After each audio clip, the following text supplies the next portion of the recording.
Om Namo Bhagavate Vasudevaya. Om Namo Bhagavate Vasudevaya. Om, I bow to the Lord Vasudeva. Bhagavad Gita, first chapter, stanza 2.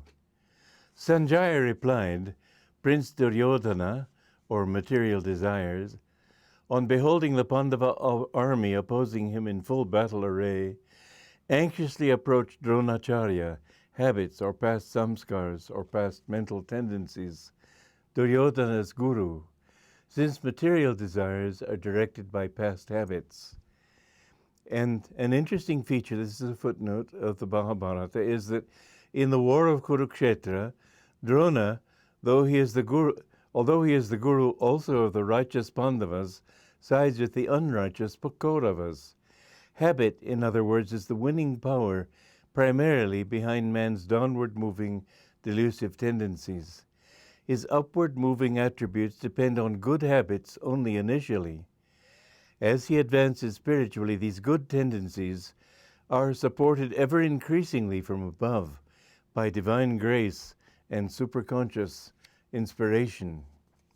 Now, Prince Duryodhana stands, as I said, for our material desires. And the material desires are the force above all that are facing Arjuna and the Pandavas on the side of righteousness. All of us we've come into this body. The energy enters the body through the medulla at birth. When the sperm and the ovum unite, they begin at that point and begin to grow outward from the medulla. This is why the medulla, you can't operate on the most central part of the medulla because it is the central part of your existence. That's where the ego is centered, as I said. And from that, the energy moves out into the brain, down into the spine, out into the nervous system, to the surface of the body. And the struggle is the material world, seen through the senses, experienced through the senses, seems so real. It's really not real at all. It's all a dream. But your senses tell you, you're not really experiencing anything. You think you're seeing me on the screen. You're really only seeing it in your own brain. Every sensation comes to you to the brain. Everything you experience is in yourself, but you're thinking that you're seeing it outside.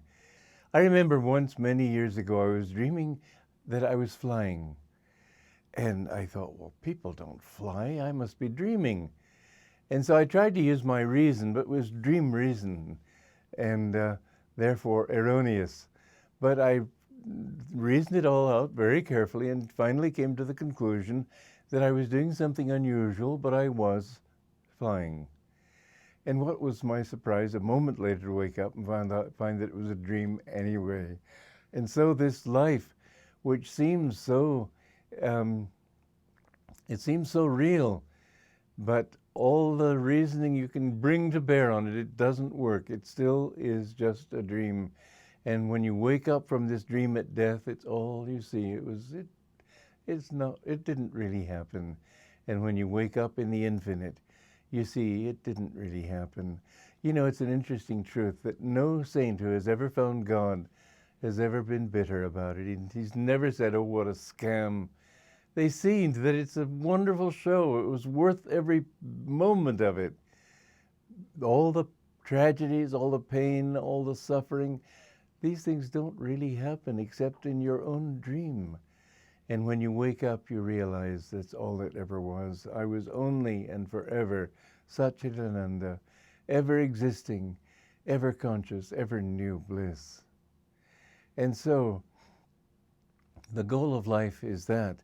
And Duryodhana is our desires because the energy, in fact, let's face it, the deck is stacked against us. We're born, the first thing a child has to do is inhale, and his first cry is the beginning of his involvement with this world.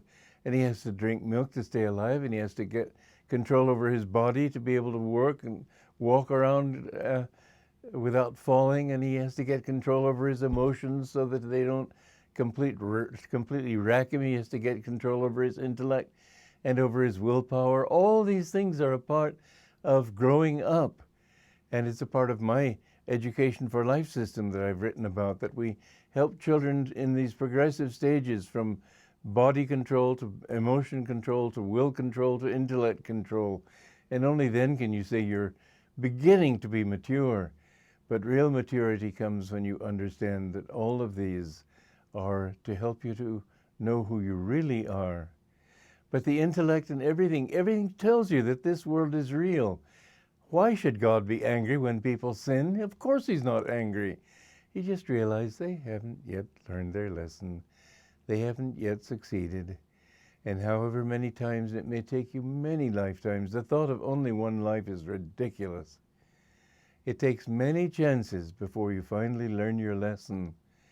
And to think that God would say, oh, you failed once, go into hell forever, for all eternity. What kind of a system is that?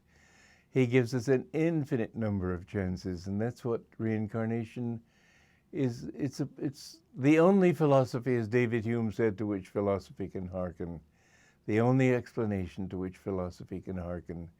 Know that you are beyond reason, beyond thinking, beyond everything. You are Satchidananda itself. And so Duryodhana, material desire, constantly pulls you down. You think, oh, I really enjoyed that ice cream sundae. No, you didn't enjoy the ice cream sundae. Some thought in your mind thought that it was eating that ice cream sundae, and it expected to be happy with it, and so it told itself it was happy. It fulfilled some thought in your own mind. Everything you enjoy through the senses is really only enjoying a mental expectation. And in fact, it's very interesting that if you can get rid of that thought of expecting it to be painful, when you, for instance, if you go to the dentist, people suffer because they expect to hurt. But I've been to the dentist and I don't take Novocaine, I just don't think about the pain and it doesn't come. You don't define the world in the way it tries to get you to define it. Just say that I am in joy in myself and nothing can touch that inner joy. The more you have of that joy, the more you will have of who you really want to be, which is God. I said whom you want to be. Remember those words. You are one with him.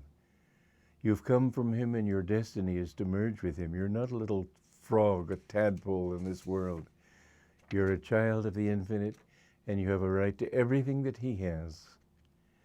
And so Duryodhana asks habit. First of all, Duryodhana, on beholding the Pandava army, approaches Duryodhana because habit is the main thing that material desire relies upon. You've had this habit of liking ice cream, and therefore you want it. If you can get rid of the habit, it's much easier to overcome it. Habit is a good thing.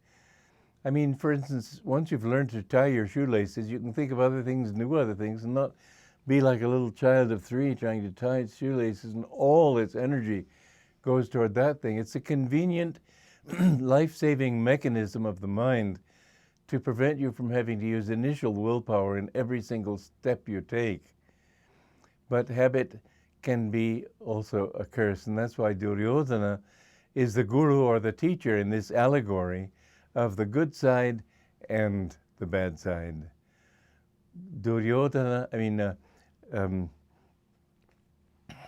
Dronacharya is he's the guru of the Kauravas because habit in any battle between your upward and downward moving tendencies, any battle will always, the strong part, what makes things pleasant, the fact that they become pleasant by habit. Habit is your first enemy, and therefore he's the first general to be overcome on the battle. And this is all a part of that great epic, the Mahabharata.